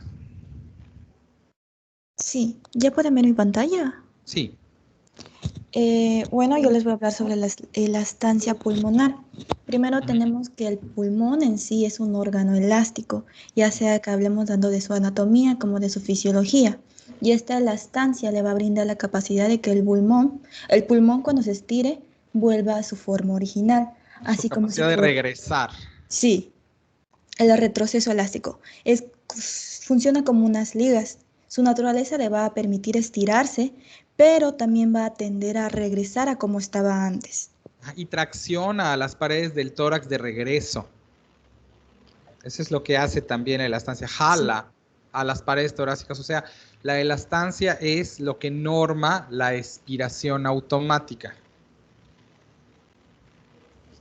Sí. También estas fuerzas elásticas van a determinar la adaptabilidad. La adaptabilidad en nuestro libro de fisiopatología nos lo ponen como compliancia. Y esta compliancia es inversa. La compliancia nos la va a platicar Fernández. Sí, y es inversa a la elastancia. Mientras mayor elastancia haya, hay una menor compliancia. También... No. Son fuerzas contrarias, pero no funcionan en forma complementaria.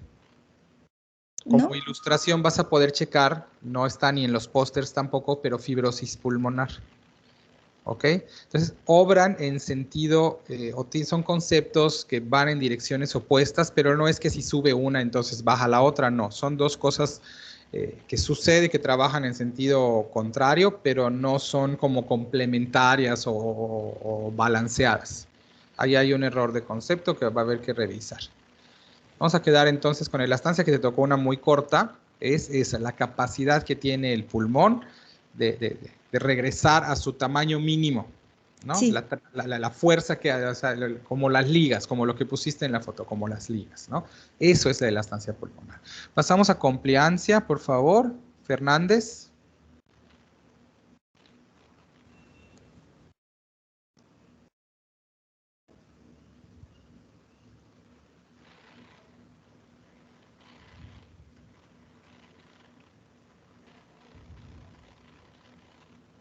¿Ve la pantalla? Veo un perrito, sí, ya está. No, pero ya está. Ya está tu diablo. Sí. Y bueno, pues yo voy a continuar con lo que es el concepto de compliancia pulmonar. y como coloqué en imagen, describe el cambio en el volumen para un determinado cambio en la presión. O sea, yo entendí como la complianza que igual determina lo que es la capacidad de distensión de los pulmones. O sea, nos indica la forma en que...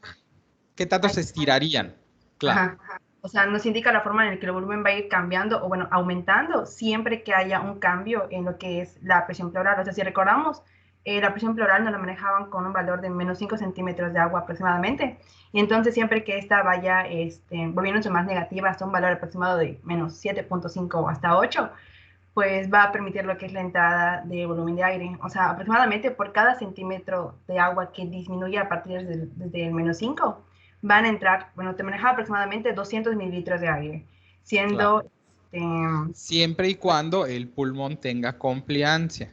Eso quiere decir que yo pueda estirar la pared de todos los alvéolos en su conjunto.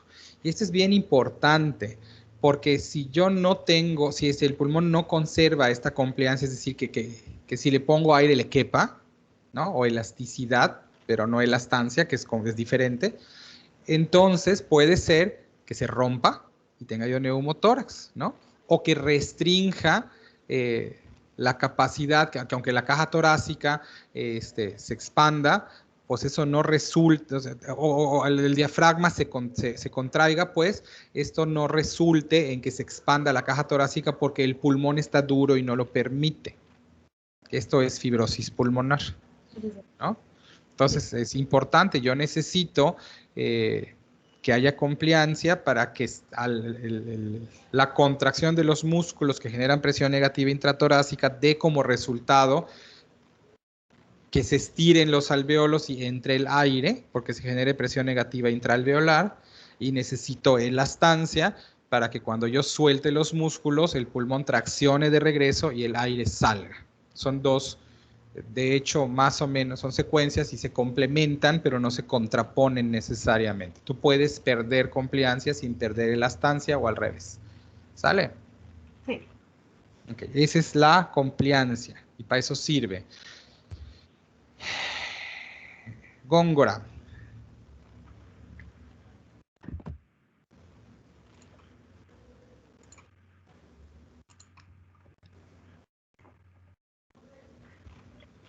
Resistencias. Ajá, ok. ¿Sí están viendo la presentación? Sí. Okay. Entonces, pues, para comenzar, pues la resistencia es aquel impedimento que, pues, impedimenta el flujo de aire. Pues, por lo tanto, la resistencia depende de la naturaleza, pues depende de una parte de la naturaleza del flujo. Entonces, el flujo, como podemos ver en la imagen, puede ser laminar o turbulento. Eso es bien importante. El flujo es laminar cuando las partículas del fluido se desplazan siguiendo una trayectoria paralela. Ay, Velo, cortaste mi pregunta. Sí, yo pensaría que la fotografiaste, beso. Muy bien, digo, no pasa nada. Pero esa es la manera correcta. Claro, esa es la pregunta que se les hizo, ¿no? Sí, la puse ahí. Entonces, eso sí que fotografiaron mis preguntas para futuras referencias, ¿no? Está bien, ¿eh? No es regaño. Yo hubiera hecho lo mismo. Entonces, por otro lado está lo que es el flujo turbulento, que en este caso las partículas se mueven de una forma heterogénea a través del flujo, entonces estas causa que choquen entre sí. Entonces, durante esa respiración... Si el flujo es turbulento, entonces es menos eficiente, y si el flujo es laminar, entonces es más eficiente. Claro. Entonces, el flujo laminar lo podemos observar solamente en lo que son las vías más pequeñas, mientras que el flujo turbulento lo podemos observar desde la boca hasta lo que serían los bronquiolos segmentarios. Claro, ahora, otra cosa que es importante, no solo es el tipo de flujo, sino que el tipo de flujo tiene que ver con el diámetro de la vía. Entonces, mientras más amplia es la vía, más turbulento es el flujo, teóricamente, pero pues también es más ancho el conducto. Entonces aquí hay un balance de las dos cosas. ¿De qué tamaño es el diámetro de la vía en cuestión? también norma la resistencia al flujo, porque si tratas de respirar a través de un popote, pues era muy laminar, pero el diámetro es más pequeño, ¿no? Entonces llega un punto en el que tampoco la cosa funciona, ¿no? Entonces, ojo con esto. Es el tipo de flujo, laminar versus turbulento, y el diámetro de la vía aérea, pero no es el diámetro del bronquiolo terminal, es el diámetro de la suma de todos los bronquiolos terminales. Esto también hay que entenderlo, lo cual explica por qué estamos diciendo que la resistencia está en los bronquiolos segmentarios, es donde se genera la mayor parte de la resistencia al flujo aéreo, porque si uno suma todos los bronquiolos, terminales, el diámetro acaba siendo mayor que el de los segmentarios. Acaba siendo mayor que el de los segmentarios. ¿Ok? Entonces hay que entender estas dos cosas. Pero también es importante que ustedes entiendan que no solo es la turbulencia del flujo, sino el diámetro. Porque entonces, ¿qué pasa para los que tienen el cartel de asma? Si yo tengo un estímulo que hace que se contraigan las paredes de los bronquiolos, o tengo bronquiolitis y tengo edema de la pared de los bronquiolos, eso reduce la luz de todos los bronquiolos al mismo tiempo, de los bronquiolos terminales. Y está mal la respuesta, es bronquios segmentarios.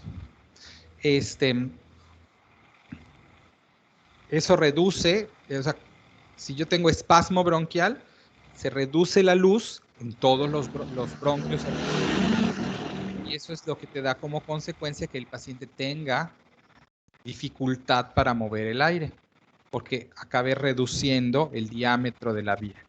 ¿Estamos claros? Sí.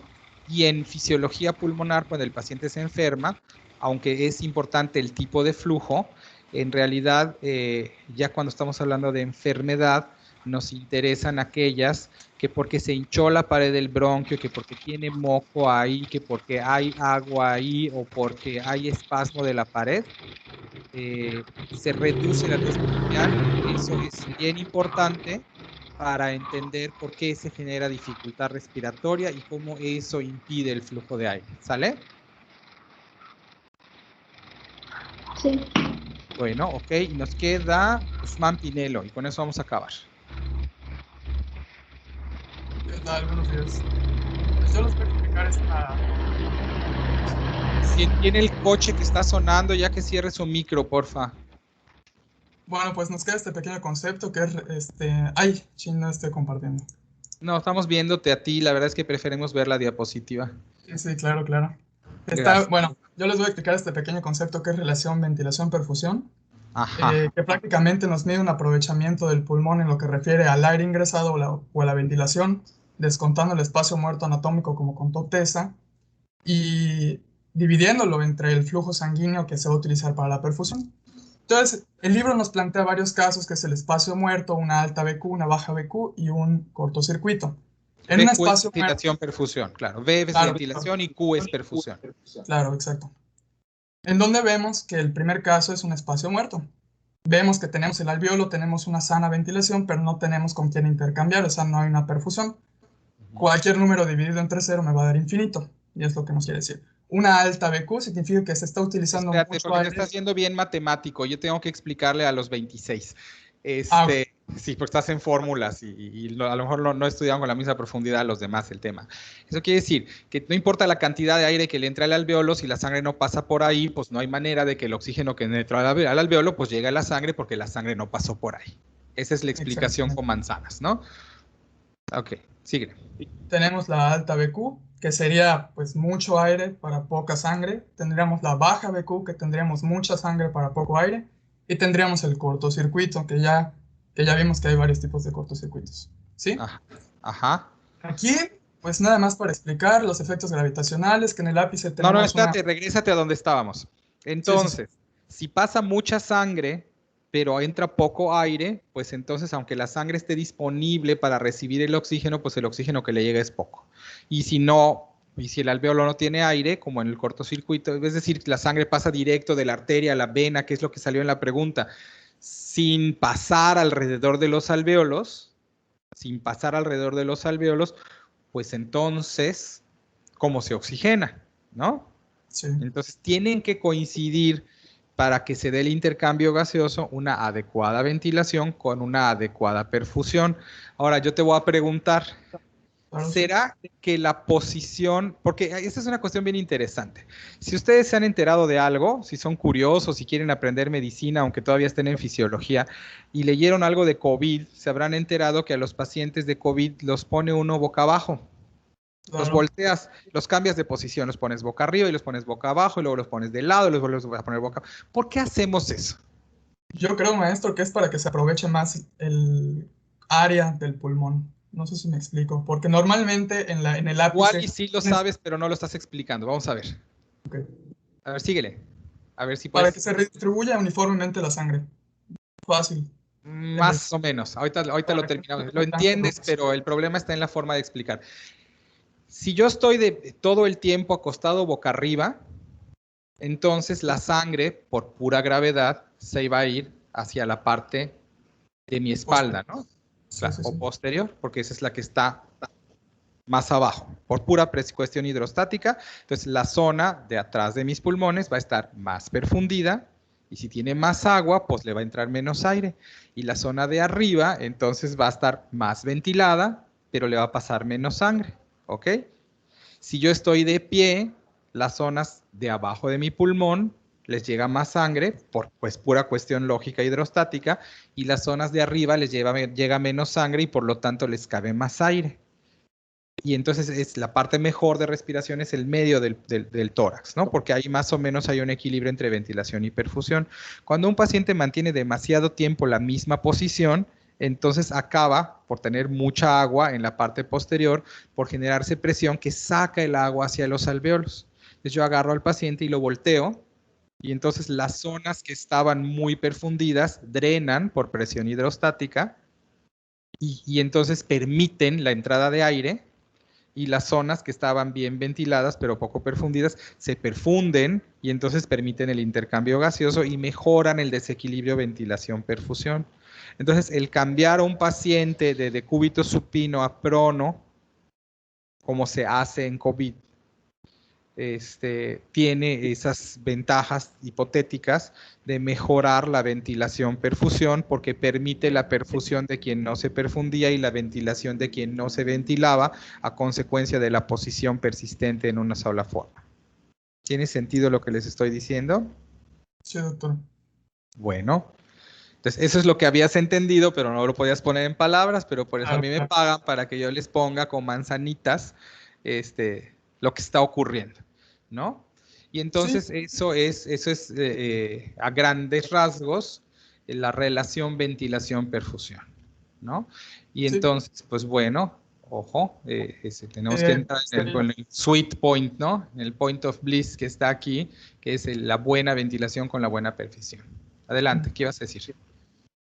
Pues es lo que ya comentó, doctor, efectos gravitacionales, que usualmente se utiliza mal un concepto y decimos que hay una mejor ventilación en el ápice, pero realmente la base siempre tiene más, pero lo que cambia es que la pendiente de la perfusión, al ser más pronunciada, cuando pasamos por esta zona, como que se invierte y ya se hacen valores más grandes. Claro, lo que pasa es que no es que no le entre aire a las bases, es que las bases sangre es mucho menor. Tienen más sangre. Claro. Sí. Sí, y al haber también mucha sangre, acaba por haber cortocircuitos. Claro. Que es el caso que representamos. O sea, sangre que se desvía de la arteria a la vena sin pasar por el capilar. Claro, que representaría esta zona menos claro. Que sería un completo cortocircuito. Por eso es un concepto que tú dices, bueno, no es totalmente preciso, pero un concepto generalizado, que en las bases y en los ápices la relación ventilación-perfusión no es tan buena. No es porque no se perfundan las bases, sino que hacen cortocircuitos, y no es porque no se perfundan, pero no es que no se ventilen, sino que hay cortocircuitos, y no es porque no se perfundan los ápices, sino que por cuestión de hidrostática se perfunden menos. Entonces hay más, digamos, comillas, más aire que sangre arriba, más sangre que aire abajo, y justo en la proporción correcta, en el medio, ¿no? Pero que esto también cambia si el paciente cambia de posición, ¿no? Y es lo que nos comentó el maestro, que pueden haber cortocircuitos estando al lado izquierdo o espacios muertos. ¿Sí? Los dos demuestran un desaprovechamiento, ya sea de la ventilación o de la perfusión. Claro. Los distintos casos pues, son una obstrucción de la vía aérea, en donde vemos cómo el aire de los alvéolos se va como que las presiones parciales se van a estabilizar con la sangre venosa. Vemos el caso normal y vemos un caso que podría ser un trombo, una embolia, que creo que es tromboembolia pulmonar. Que lo vamos a tener como uno de los temas. Y no está asma, pero en asma, por ejemplo, el aire queda atrapado y no puede salir.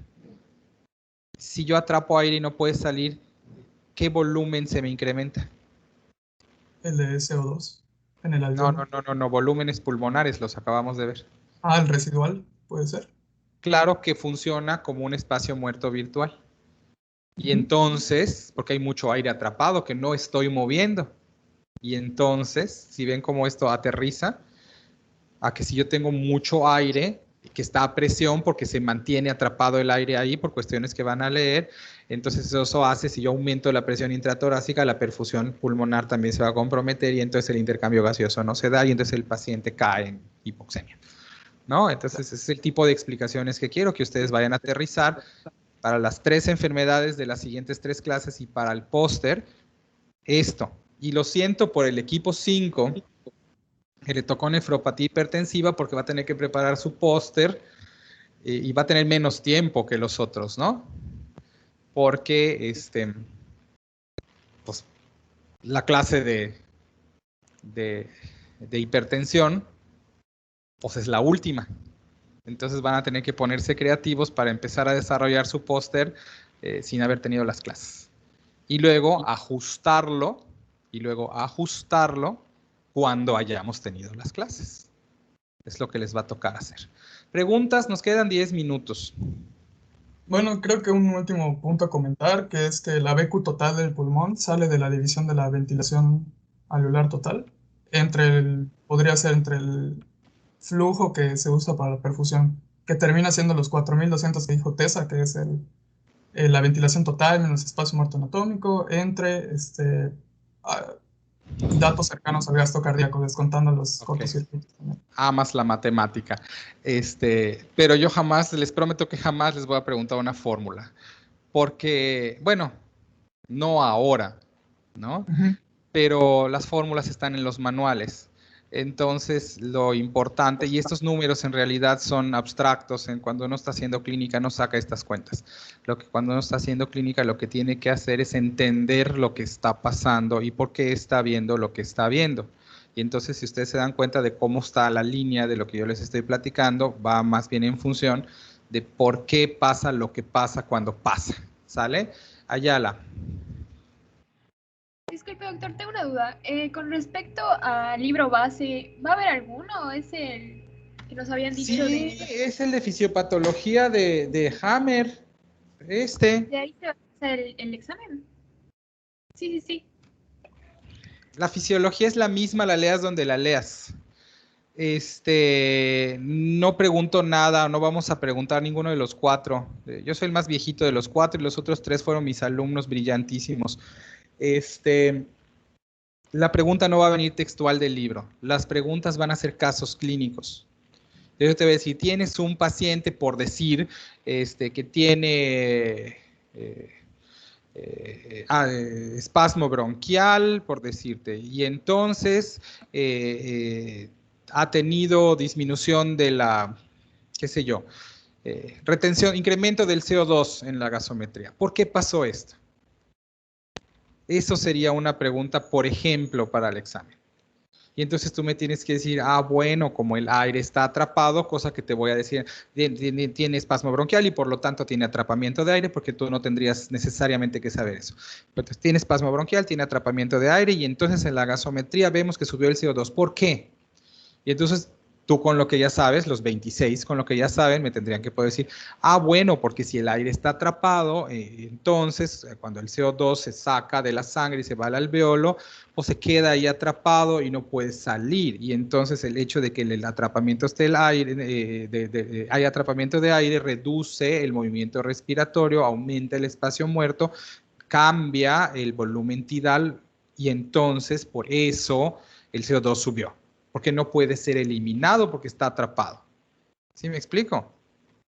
En donde, por cierto, todavía no está hecho el examen, pero lo más probable es que sus preguntas sean todas o la mayoría de respuesta breve y no de opción múltiple, en donde ustedes tienen que explicar por qué. Porque esto es fisiopatología, es la ciencia del por qué estoy viendo lo que estoy viendo. Y entonces estos casos clínicos pues no están en el texto. Entonces yo no te voy a explorar qué tan buena es tu memoria en función de cómo puedes repetir lo que está en el libro. Las preguntas van a venir de qué tanto entendiste, de manera de que lo que estás leyendo con los ejemplos que te dimos lo puedes aplicar a otras circunstancias diferentes. Estamos viendo comprensión y análisis, que es otro nivel. ¿Está claro? Sí, doctor, muchas gracias. Por eso esta clase es condicionante para todas las derivaciones, los temas derivados de medicina interna, todas las especialidades. Pues si tú no entiendes esto, ¿cómo te doy una clase de neumología? ¿Sí ves el punto? ¿Para qué hablamos de enfermedad pulmonar obstructiva crónica y de fibrosis pulmonar y de COVID, por poner el ejemplo? O sea, ¿cómo hablamos de eso si no entiendes la mecánica ventilatoria? Entonces, ojo, para que tomen en cuenta que esto no importa de qué libro, lo puedes leer en el Journal Vanidades si quieres, pero tienes que entender, ¿no? Yo no tengo ningún problema de qué libro de fisiología lo estés tomando, por eso ya les subí 3, 1 de fisiología y 2 de fisiopato, no importa, ¿no? Porque si en última instancia tú me discutes una pregunta y me muestras en la literatura que tenías razón, pues tendrás razón. Pero en general cuando hacemos este tipo de exámenes es bien claro lo que queremos como respuesta y aceptamos diferentes redacciones, pero sabemos lo que se tiene que tocar. Que en este caso me tendrías que decir el atrapamiento de aire disminuye el movimiento de aire hacia afuera del pulmón, ¿no? Que creo que es algo que ya todos entienden, ¿no? Cuando les hablé de espasmo bronquial y atrapamiento de aire. ¿Sale? Sí, doctor, gracias. Bueno, ¿quién más? Doctor, una pregunta. Entonces, para mañana hay que leer sobre neumonía. Van a leer neumonía y cuando lean neumonía en el libro de medicina interna que les parezca, porque el examen no va a preguntar neumonía. Vamos a usar neumonía como un ejemplo para entender cómo diferentes enfermedades modifican algunas de estas dimensiones y de qué manera lo hacen. Entonces, tú después de que veas 3 enfermedades diferentes, puedes leer una 4ª enfermedad y ya conoces el proceso de análisis. A eso estamos apostando. Ok, doctor, gracias. ¿Sale? Bueno, pues nos vemos mañana.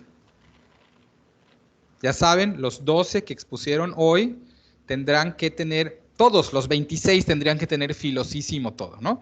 Pero los 12 que presentaron hoy, yo espero que puedan sobre sus mismas diapositivas explicar cada uno el punto que le tocó sobre neumonía.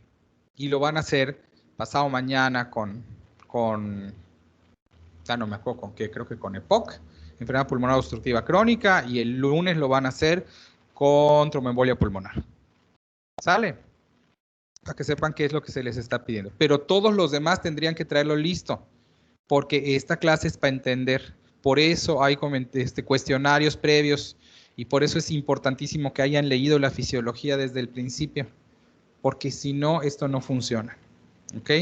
Pero ya lo van a ver. No es porque yo haya participado en el diseño, pero creo que es la clase más bonita de la carrera. ¿Sale? Por cierto, ¿les gustó? Sí, doctor. ¿A qué me van a decir? Pues sí, ¿no? Yo les voy a calificar, ni modo que me digan que no. Está bueno, nos vemos mañana. Gracias, hasta doctor. Mañana, doctor. Gracias. Gracias, No, doctor. Gracias. Gracias, doctor.